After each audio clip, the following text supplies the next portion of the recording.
Helpful for life. Let's show you how to sharpen with one of these manual sharpeners. Now you may see that there are multiple grooves in this sharpener.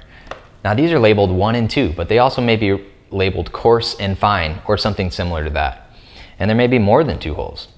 The whole purpose of this is you use the coarser ones first to cut the blade to get that edge that you want, and then you use the finer ones to refine that blade to a nice sharp point, edge really.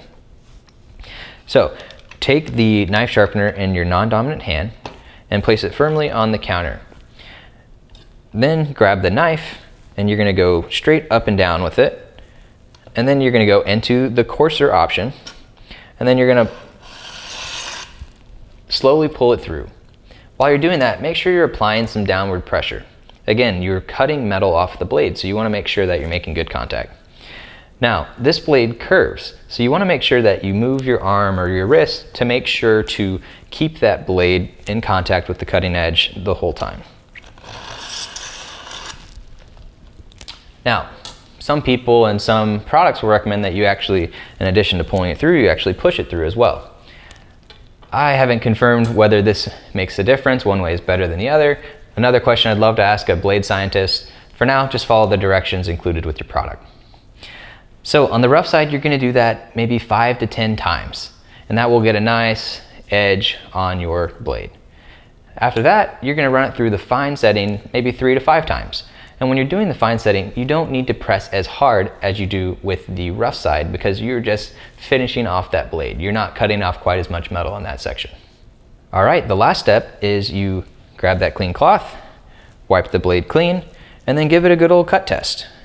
And if it's not cutting something the way you want it to be, go through it again, sharpen it again. Oh, one last fun tip. If a honing rod isn't getting a knife quite to where you want it, but you don't want to do a full sharpening yet, try running the knife just through the fine section. That may be enough to hold you over until your next full sharpening.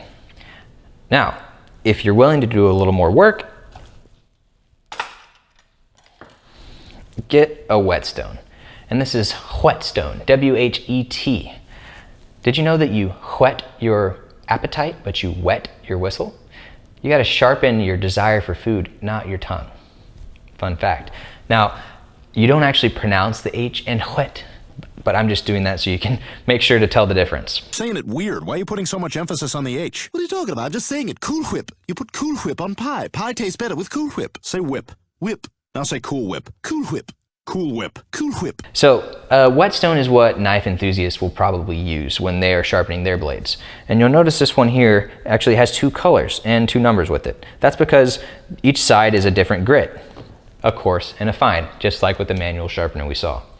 Now I'm gonna not go too in depth in how to do this. If that's something that interests you, please let me know so we can maybe dive in a little deeper. With the whetstone, the first step is you're going to plop this bad boy into some water and you're gonna let it soak until you don't see any bubbles anymore. This will probably take maybe around 10 minutes. Then what you're gonna do is, just like you did with the honing rod, you're gonna hold your knife at that proper angle and you're gonna use the whole whetstone and the whole knife to sharpen that blade.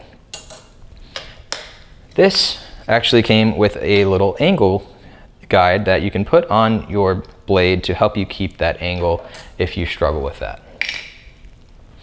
So once you've done that a handful of times on the coarse side, using both sides of the blade, then you flip it over, use the finer side to finish it off. After that, take a clean cloth, wipe it off, and then give it a cut test. And if it's not sharp enough, go back and keep going. Now, there's a little more nuance to this. It's a little harder to do. It's not quite as repeatable. So only get that if you're willing to work at it a little bit and learn it. Now, once you've learned it, I think it's probably not too bad to do. You get used to the motion, but it does take a little bit of work up front, and it's a little more involved than just using a pull through or an electric pull through. Now, the last type of sharpening that is used is a belt grinder or a sander. This is what the professional knife sharpeners will use a lot of the time. Now, you gotta be careful if you're gonna do this method because it has fast moving parts and it can take a lot of metal off of your knife really quickly. So this is not something I'd recommend for the average home chef, but if you're something that interests you, and especially if you're someone who's had a lot of exposure to power tools, maybe you could get into it. Just start with your cheap knives in case you ruin them, and also make sure to use the right safety gear. You know, glasses, gloves, things like that. And keep a firm grip. If you got this fast rotating thing and you're not holding on tightly, it may send your blade flying. Now, if you're in a pinch, let's say for example, you're in Airbnb and they just don't have any sharp knives and you're trying to make dinner.